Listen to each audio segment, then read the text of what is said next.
मेरा नाम संजीत कुमार है। मैं बिहार से औरंगाबाद जी। मैं औरंगाबाद का एक महाराजगंज छोटी सी गांव है, वहाँ का रहने वाला हूँ।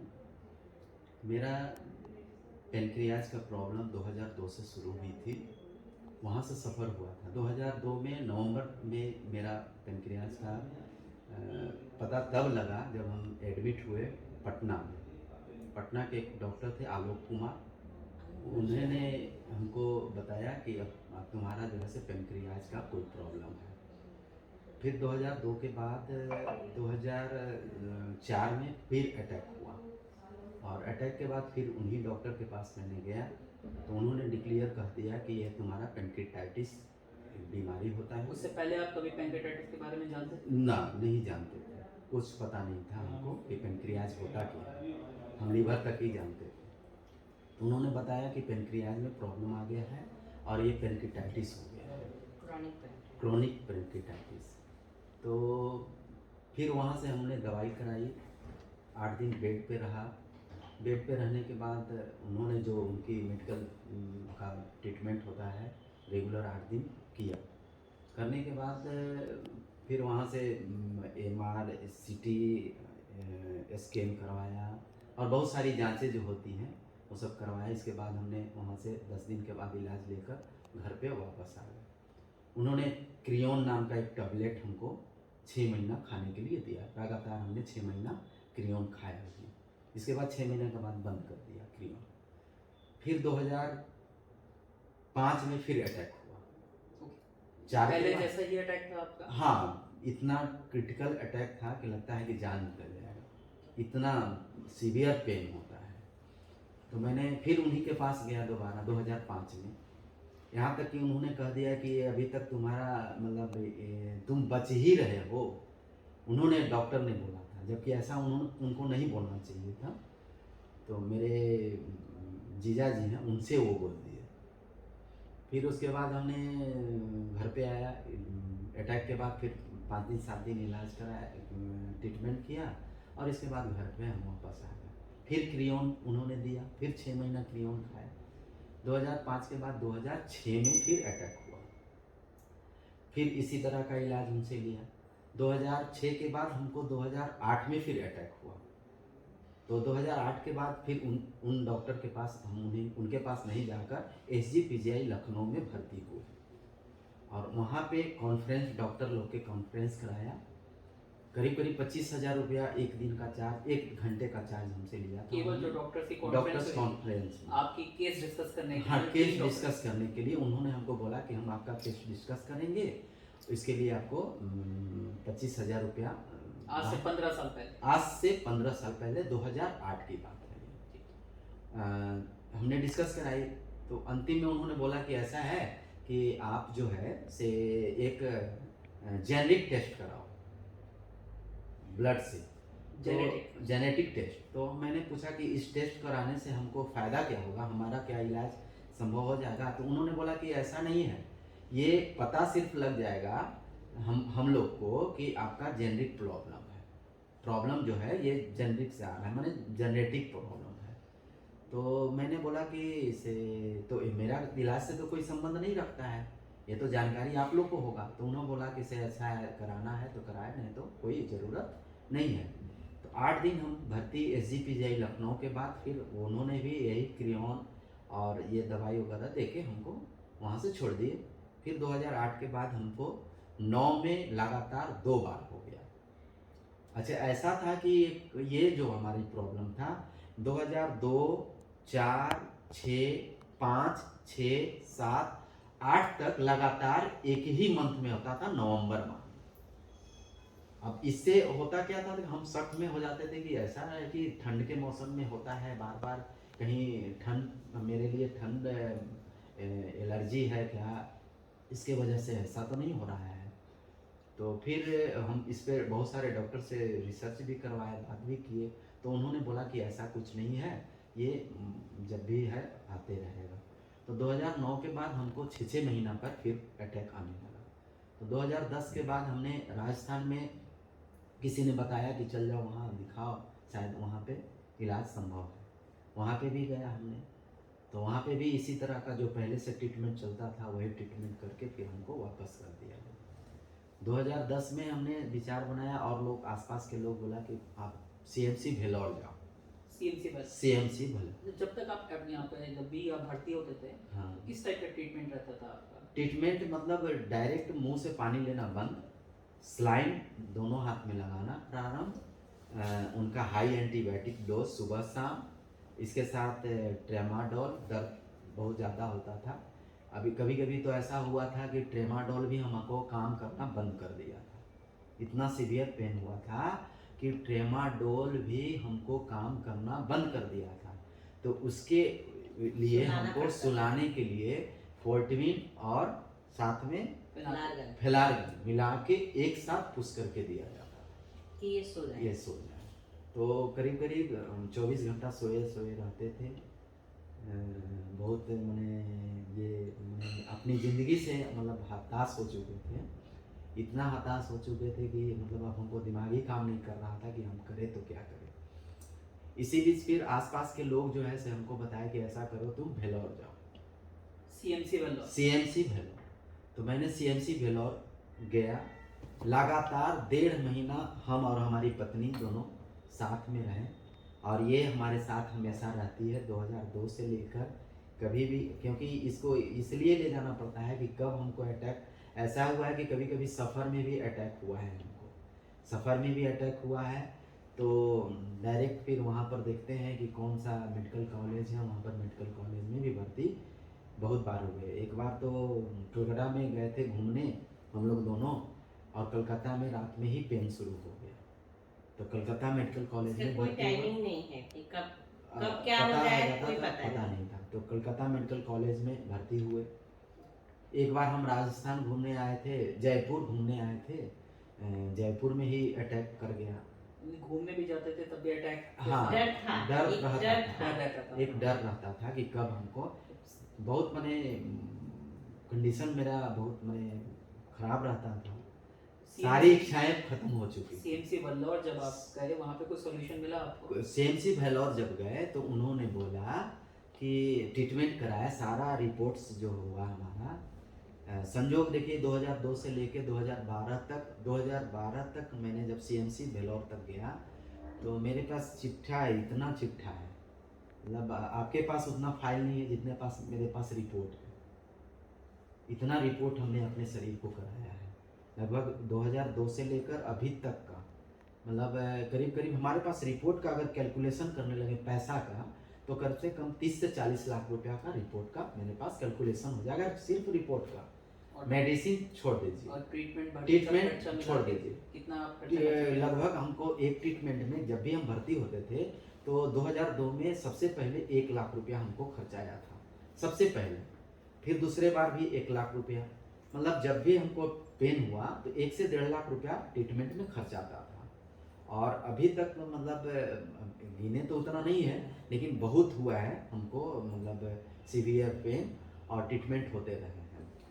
2012 में हम सीएमसी गए तो लगातार 1.5 महीना हम लोग दोनों रहे, वहाँ पे बहुत खर्च आ रहे थे, रहने का, जांच कराने का, करीब करीब उस समय हम लोग रहा 2012 में करीब 2.5 लाख रुपया हम सीएमसी में खर्च किए, मतलब 1.5 महीना के अंदर रहना खाना और प्लास्टिक 8,000 की मेडिसिन हम लोगों ने जला दी। इसके बाद और उसकी कहानी बताना है, मेडिसिन ही जला दी बता रहे हैं। 2000 एक सेकेंड 2012 में जब वहाँ ट्रीटमेंट गया तो वहाँ से लेके दवाई आया 1 साल का डोज, 1 साल तक डोज खाते रहे उनकी दवाई सीएमसी वाले का। तो सीएमसी वाले के 2012 में खाते रह गए, इसमें दवाई खाते खाते भी हमको पुनः जो है से पेन हो गया, इनकी बॉडी ब्लैक पड़ रही थी और सारा बॉडी ब्लैक टाइप का दवा से मेडिसिन जो चल रहा था पूरा ब्लैक मतलब इस तरह का नहीं, ये फिगर ब्लैक पूरा होने लगा था। तो फिर हम 2013 में फिर वहाँ पर गए दोबारा कि भाई फिर जांच कराते हैं क्या ऐसा क्या हमारे अंदर हुआ, दवाई खाते खाते पेन क्यों हुआ। फिर 2013 में हम लोग दोनों वापस गए वहाँ पे, फिर सारा प्रक्रिया 1.5 माह का नवंबर में ही नहीं, सितंबर में ही गए थे, क्योंकि सितंबर में ही अटैक करता था और उस समय फिर सितंबर में ही अटैक किया मेरे को। तो दुर्गा पूजा का समय था, दुर्गा पूजा फिर पूरा वहीं बीत गया मेरा। और फिर पूरा सारा सिस्टम को उन्होंने जांच किया। जांच करने के बाद हमको बुलाया वहाँ पे, स्टूल वगैरह जांच 7 दिन 6 दिन का स्टूल टेस्ट किया।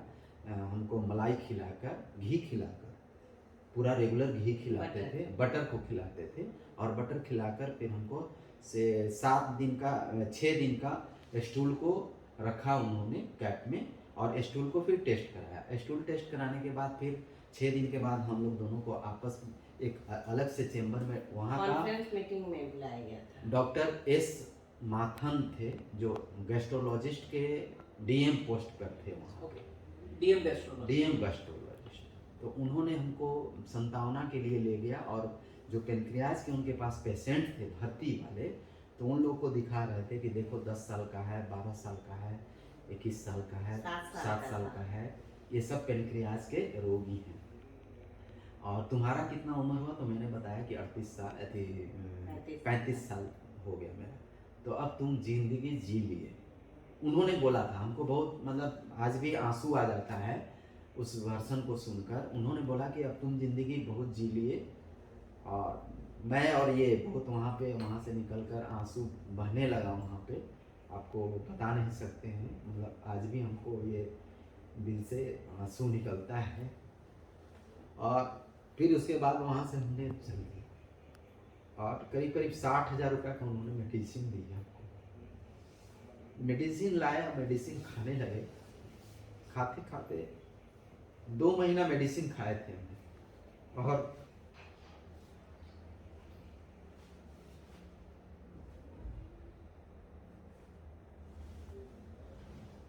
दो माह के मेडिसिन के बाद फिर पुनः मेरे को पेन होता और सीवियर पेन होता। इसके बाद हम बोले कि दवा हम नहीं खाएंगे जिंदगी, एलोपैथ, क्योंकि शरीर मेरा बर्बाद हो रहा है। इसके बाद मेडिसिन को इसको बोले कि जला, मेडिसिन पूरा जल चुका था।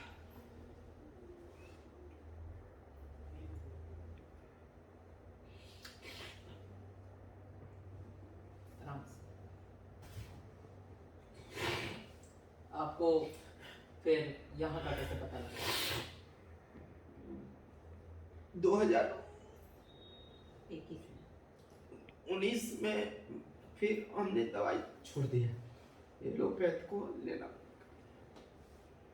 फिर कुछ बोले कि इसे होम्योपैथ का इलाज करो। होम्योपैथी का इलाज करने लगे। खुद से ही करने लगे आप या डॉक्टर? कोई डॉक्टर से। करीब 2 साल दवाई खाए, फिर अटैक हो।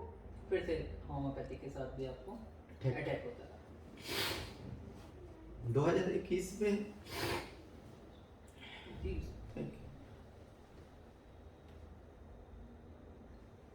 लॉकडाउन का समय था। पुनः 2021 में 7वां माह में अटैक हो। अटैक होने के बाद घर में शुरू कर दिए इलाज। घर में क्या इलाज करते थे? घर में इलाज सलाइन लगाना जो हॉस्पिटल में होता था वो अपने करने लगे, क्योंकि खर्च बहुत ज्यादा लगता था हॉस्पिटल। और देख लिए कि हमको पता लग गया कि क्या मेडिसिन लोग चलाता है। खुद से ट्रीटमेंट यही चलाना शुरू कर दी थी। ट्रीटमेंट फिर हम नॉर्मल हो जाते थे 4 दिन 5 दिन 6 दिन के बाद नॉर्मल। तो 2021 में 7वां महीना में हमको फिर से अटैक हो गया। घर में इलाज कराया, ठीक हो गया, नॉर्मल हो गया। फिर अपने जाकर एमाइलेज को चेक कराया सबसे पहले, तो एमाइलेज बहुत बढ़ा हुआ था। तो हमको समझ में आ गया कि पेनक्रियाज मेरा काम नहीं कर रहा है। इसके बाद मैंने अपने मन से सेल्फ सीटी करवाया सीटी कराने के बाद इतनी जानकारी हो गई थी, अब इतनी जानकारी इसमें हो गया है हमको कि सारा डिटेल्स में हमको पता है कि हमको क्या बीमारी, क्योंकि 20 साल का संघर्ष मेरे साथ रहा है, तो बारीकी से सब अपने आप समझ में आने लगा कि हमको क्या क्या प्रॉब्लम। खान पान में आप क्या लेते थे उसमें? खान पान में मतलब सबको ही बोला था कि आपको तेलीय पदार्थ नहीं खाना है, तेल नहीं खाना है, तेल नहीं खाना है, दूध नहीं घी लेना है, दूध मलाई नहीं नहीं लेना लेना है, है, मलाई नहीं खाना है, पनीर पनीर नहीं वगैरह खाना है। नहीं खाना है। नॉर्मल टाइप नॉर्मल देखना टाइप शुरू कर डाइट दिए में थे। हम शुरू लेकर खाने प्रारंभ कर लिए थे। और 2021 में जब 7वां महीना में जुलाई में जब ये हुआ तो अपने से हम सिटी स्कैन कराए। सिटी स्कैन कराने के बाद देखे कि रिपोर्ट मेरा थोड़ा गंदा है, तो एक मित्र हैं हमारे वहीं के गया मेडिकल कॉलेज में मित्र हैं, वो MBBS डॉक्टर हैं, गैस्ट्रो नहीं है लेकिन मित्र हैं वो, उनको हमने रिपोर्ट को सेंड किया तो उन्होंने बताया कि थोड़ा प्रॉब्लम है और माइलेज लाइपेज बढ़ा हुआ है, इसका मतलब पेनक्रियास थोड़ा काम नहीं कर रहा है। बहुत अच्छा से वो बताया कि मतलब काम नहीं कर रहा है, से इसके लिए ट्रीटमेंट आपको लेना शुरू करना चाहिए, अच्छी बात नहीं है। रात को हमने उसी दिन जब ये सिटी स्कैन के जब आए तो 10 बज रहा बहुत था, hopeless हो गए। 10 बज रहा था रात इतने को। साल का स्ट्रगल के अपना बाद। हमारा 2 तल्ला मकान है, 2 तल्ले का, उस पे छत्ता पे दोनों जाके, गर्मी थोड़ा थोड़ा था, जुलाई में था ही गर्मी था, छत्ता पे जाकर हम, क्योंकि सारे घर के परिवार को बताना उचित नहीं लगता था, क्योंकि छोटे उनके बच्चे हैं तो हैं, डिस्कस करना अच्छा नहीं लग रहा था कि सब होपलेस हो जाएंगे मेरे चलते माता पिता। तो इसको सिर्फ हम यही बताएं कि देखो ये पेनक्रियाज है, प्रॉब्लम बहुत ज़्यादा है, से हम यहाँ तक कि इसको बोल दिए कि सारा मेरा जो सब कुछ तुम जान लो, क्या क्या मेरे पास है इसको बता, चेक ले लो, अकाउंट सारा चीज भी रोने लगे। इसी बीच मोबाइल से निकाल के नेट से पूछा कि पेनक्रियाज का सबसे अच्छा इलाज भारत में कहाँ, बहुत सारे लिस्ट आ गए, तो एलोपैथ, होम्योपैथ, यहाँ तक कि पतंजलि में भी गए, मैं भी पूरे हिंदुस्तान का कोई ऐसा कोना नहीं गया। तो नेट पे बहुत सारा आ गया, तो नेट पे वो दिखने लगा डॉक्टर बैलेंद्रो प्रकाश, पेनक्रियाज का इलाज के लिए। देखे मोबाइल नंबर पता लगा, फिर उनके साथ बहुत सारे फेसबुक पर जुटे हुए लोग थे, सभी लोग से कंसल्ट किया विश्वास के लिए। मतलब आपको आयुर्वेद पे विश्वास नहीं था उस टाइम तक? नहीं, विश्वास था लेकिन हमको कंफर्म करना था कि सारे डिटेल्स मोबाइल लिए, मोबाइल से लिए थक चुके थे धक्के खा खा के। हाँ के मोबाइल पे हमने सर्च किया और फिर यहाँ पे काउंटर पे बात हुई, मोबाइल नंबर से बात होने के बाद इन्होंने बताया कि ठीक है से आपका इलाज यहाँ पे पेनक्रियाज का होता है, हो जाएगा, से आप सारा रिपोर्ट भेजो। PDF बना के सारे रिपोर्ट को मैंने यहाँ पर भेजा। भेजने के बाद जो है से इन्होंने बोला कि से आपका इलाज यहाँ संभव है, हो जाएगा। थोड़ा सा खुशी आई। 10 बजे रात में सर्च किया था, रात भर इसको देखते रह गया, खंगालते रह गया कि आखिर है क्या चीज़, मैंने इनके बारे में, वैद्य जी के बारे में, कैसे कैसे क्या है जानना जरूरी था। तो फिर सुबह 10 बजे हमने कॉल किया, कॉल रिसीव हुआ, बात हुई, बात होने के बाद सारा डिटेल्स में हमको बताया गया। जब बताया गया तो थोड़ा संतुष्टि के लिए, कहीं गलत जगहों पर ना हम फिर कहीं और ना फंस जाए, क्योंकि हताश थे। तो फिर इनसे हम पूछा कि भाई हमको खर्च कितना आएगा, तो इन्होंने बोला कि पूरा ट्रीटमेंट का 1 साल के लिए 21 दिन का कुछ पैसा बताया इन्होंने, और पूरा ट्रीटमेंट का, फुल ट्रीटमेंट का 3 लाख के आसपास इन्होंने बताया। तो फिर हमको लगा कि कहीं गलत ना हो। आयुर्वेद में आज तक तो इतना लोग महंगा इलाज बताया नहीं है हमको। तो थोड़ा खंगालने के लिए जो वैद्य जी के साथ जो फेसबुक पे जुड़े हुए लोग थे उनको देखना शुरू किया, उनसे कंसल्ट शुरू कर दिया। करीब करीब 10 लोग से मैंने कंसल्ट किया। बात करने के बाद थोड़ा सा संतुष्टि हुई, तो काउंटर पर से हमको आया कि आप 10,000 रुपये डाल के आप यहाँ पे सीट अपना करा सकते हो, उन्हें अपना यहाँ आ सकते हो। तो 10 तारीख को मैंने 10,000 रुपया इनके अकाउंट में डाल दिया। 19 तारीख को डेट हमको मिला यहाँ आने के लिए, 19 सितंबर को वहाँ से 17 सितंबर को हमने चल दिया। 19 सितंबर को यहाँ 10 बजे आ गए और आने के बाद हमारा ट्रीटमेंट सेम डे चालू हो गया। और ये में आपने आज तक जो ट्रीटमेंट लिया था और यहाँ के ट्रीटमेंट में आपको क्या फ़र्क दिखा? फ़र्क तो हमको तो जो ट्रीटमेंट मैंने आज तक कराई थी वो लग रहा कि ये ट्रीटमेंट के बारे में हमको पहले ही जानकारी हो जानी चाहिए थी। जो हमने लाखों बर्बाद किया पैसा, ये तो कम से कम हमको सेव होता। तो दुख इसी बात का है कि बहुत दिन बाद हमको पता लगा। सबसे बड़ा दुख इस यहाँ पर आपको क्या क्या जो चीज़ें खाने में क्या क्या चीज़ें? खाने में तो वैद्य जी तो हमको बोले कि इसे जब तक दवा चल रहा है थोड़ा नॉर्मल डाइट पे आ जाओ, और मना के मामले में किसी चीज़ का मना नहीं किए हैं। सिर्फ दवाई में मना हमको लहसुन, प्याज और टमाटर है, और बाद बाकी घी खाने के लिए दूध हमको खाना, दूध हम जीवन में दूध तो हम मैंने समझिए कि वैद्य जी जब यहाँ आए दिए उसी तो समय यही से मैंने दूध को हम पिए। एक बार दूध वैद्य जी ने पिलाया था तो मैं 20 साल 2002 के बाद 2000 बीच में कभी ऐसा पिया डर से नहीं पीते ही नहीं थे। आपका जब से बंद कराया था हाँ। उसके बाद से कभी आपने दूध नहीं पिया था। और यहाँ तक कि हम छेने का मिठाई खाते थे, रसगुल्ला इसको बोलते हैं, डर बना हुआ रहता था कि उससे पेन हो जाएगा। वो तो आज तक नहीं खाता, लेकिन अभी आज उस डर से आज भी उस रसगुल्ला को नहीं खाता, हाथ नहीं लगाते हैं। हाथ नहीं, अभी भी डर है। इतना डर बना हुआ है कि आज भी उस रसगुल्ले को मैं नहीं खाता। अभी दूध का सामान रख देते हैं वैद्य जी, मीठा वो में पेड़ा बोले हैं खाने के लिए, तो दूध का सामान में पेड़ा यहाँ पे हमको पड़ाव में मिला था, तो घर पे भी वही पड़ाव में ही जो खाना जो मेरे को यहाँ डाइट मिला वही खीर खाना हम मैंने भूल गए थे कि खीर भी खा सकते हैं जीवन में। वैद्य जी यहाँ दिए थे खीर, तो घर में खीर खाता हूँ, खाने लगा हूँ, खीर खाया हूँ। और वैसे तो हम वेजिटेरियन हूँ, वेज तो खाता नहीं हूँ, लेकिन वैद्य जी बोलते हैं कि वो सब भी खा सकते हो, कोई दिक्कत नहीं है।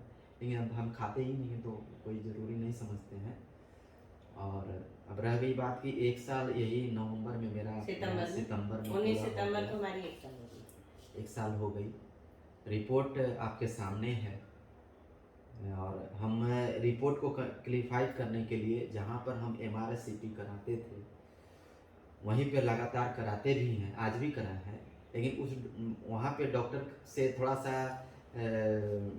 राय तो लिया ही था कि मेरा रिपोर्ट क्या है, लेकिन पूरा सर्टिफाइड होने के लिए दिल्ली में मैक्स हॉस्पिटल में कल दिनांक 20 तारीख को मैंने मिला, और सारे रिपोर्ट को कैलकुलेशन करके वो एक रिपोर्ट बना के दिया जो कि आपके पास है, और आप लोग सब कोई कह रहे हैं कि अच्छा है। वो डॉक्टर भी अनीश नैयर बहुत बड़े रेडियोलॉजिस्ट हैं, उन्होंने कल बोला हमको, कल से हम गदगद हैं, और आंसू जो बह रहा है वो पुराना आंसू है।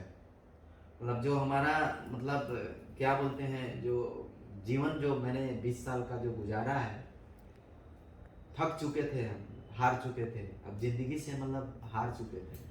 सब परिवार लोग को बोलते थे कि अब मतलब हमारा ज़िंदगी मैंने बहुत ज़्यादा ये नहीं है, लेकिन वैद्य जी का कृपा है, उनकी आशीर्वाद है।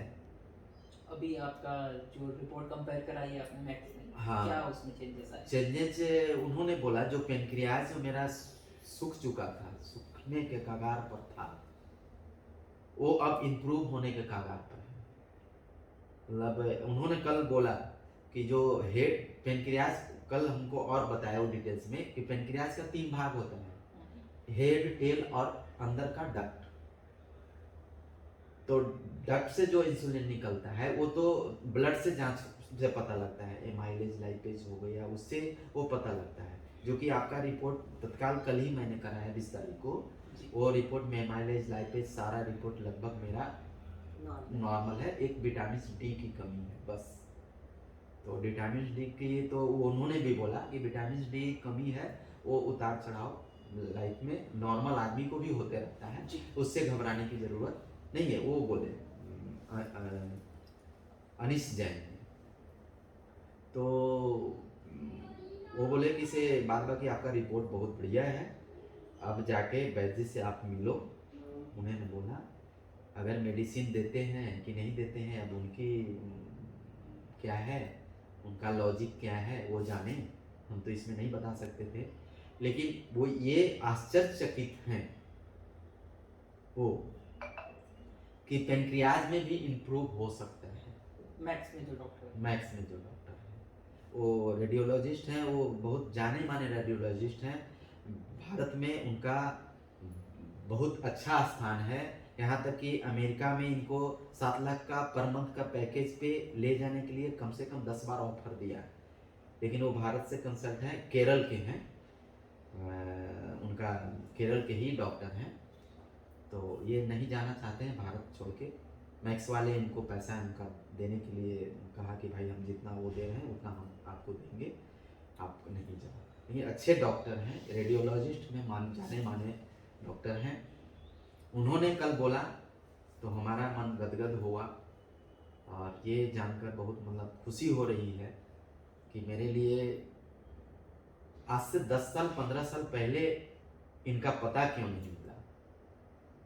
ट्रीटमेंट लेने के बाद जी आपका वेट में कुछ इंक्रीज हुआ है, बॉडी में कुछ चेंजेस आए हैं? हाँ, बॉडी में मेरा जो है से जब हम भोजन करते थे पहले, जब चलते फिरते थे, मतलब पेन हुआ फिर खाना पीना शुरू कर देते थे, जो नॉर्मल डाइट होता था वो 64 kg था मेरा। लेकिन जब दवाई यहाँ शुरू किया था तो 51 kg हो गया था। लेकिन 51 के बाद फिर दवाई में, मेडिसिन में वैद्य जी थोड़ा चेंजिंग किए, थोड़ा बढ़ाए, कुछ घटाए अपने स्तर से। वैद्य जी का फार्मूला क्या है ये तो मैं भी नहीं जान सकता हूँ। तो इसके बाद फिर 51 kg के बाद फिर हमारा वजन जो है थोड़ा बढ़ना शुरू हुआ। आज 54.5 आज का है वजन मेरा, और ये अभी रेगुलर है, करीब करीब ये 5 महीने से मेरा ये स्टे है, ना घट रहा है ना बढ़ रहा है। अच्छा, एक चीज़ और हमको ये मतलब वैद्य जी का जो मतलब खान पान का शेड्यूल है, वही खान पान से जो मेरा घटा और जो फिर बढ़ा वही खान से पान से बढ़ा। हमको अब ये अपने आप में समझ में आता है कि ज़्यादा भोजन करना, मतलब जो हम ज़्यादा भोजन करते हैं वो इन्वेस्ट करते हैं भोजन में, वो बेकार होता है। क्योंकि जो सुबह के समय में 2 चीला वैद्य जी हमको बताया है, चीला खा लो, कभी कभी पोहा खा लो।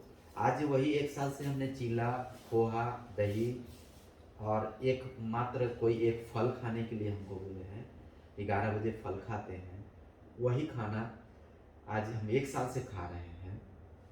और सेम डाइट, दोपहर का उन्होंने बोला है कि 1 कटोरी चावल खाना है, 1 कटोरी दाल खाना है, कोई 1 कटोरी हरी सब्जी खानी है, वही खाते हैं। 4 बजे का भोजन जो नॉर्मल उन्होंने बोला है कि कभी पोहा खा लो, कभी मतलब चना मुरमुरे खा लो, कभी वो मतलब डेट खा लो, खजूर, वही खाना खाकर पहले मेरा अधिक भोजन करने के बाद, अधिक फल खाने के बाद जो मेरा हेमोग्लोबिन, एक आश्चर्य की बात है कि जो हेमोग्लोबिन हमको 12 ग्राम 13 ग्राम से ज़्यादा नहीं होता था, आज कम भोजन खाने के बाद आज मेरा हेमोग्लोबिन जो है, कल का ही जांच है 15.40 तो मैं ये समझता हूँ कि ज़्यादा भोजन करने से शरीर में जो भोजन अधिक करता है वो वेस्टेज जाता है। अब ये वैद्य जी का इलाज से ये हमको बहुत ज़्यादा स्पष्ट पता कुल लगा मिला के आपका कैसा एक्सपीरियंस रहा? एक्सपीरियंस मतलब ये अब कहा जा सकता है मेरे लिए तो अभी ये जो हनुमान जी सजीवन बूटी लाकर लक्ष्मण जी को दिया था उसके बराबर ही हमारा मतलब वैद्य जी का इलाज। हम तो यही कहना चाहेंगे और सभी लोगों को ये कहना चाहेंगे कि वैद्य जी सभी लोगों के लिए सजीवन बूटी पेनक्रियाज के लिए तो सजीवन बूटी है इनके पास। और ये मतलब हम तो बहुत खुशी महसूस कर रहे हैं कल से जो हमारा एक जो रेडियोलॉजिस्ट बोला कि पेनक्रियाज जो सिकुड़न हो गया था सिकुड़ गया था वो जो है से अब उसका जो है से ग्रोथ थोड़ा बढ़ रहा है मतलब बढ़ने का मतलब वो इम्प्रूव अपने स्थान पर आना जो कि कभी नहीं देखा जाता है जो कि कभी नहीं देखा जा सकता है। और एक तो डक्ट की बात है तो डक्ट तो उन्होंने बोला कि जब डक्ट से जो इंसुलिन निकल रहा है तो जो ब्लड टेस्ट आपने कराया उसी से वो क्योंकि वो रेडियोलॉजिस्ट में वो नहीं बता पाते हैं वो ब्लड से ही सैंपल से पता लगता है कि आपका कितना इम्प्रूव है। बहुत बहुत अच्छा लगा आपसे बात करके आपकी पूरी जर्नी को सुन के।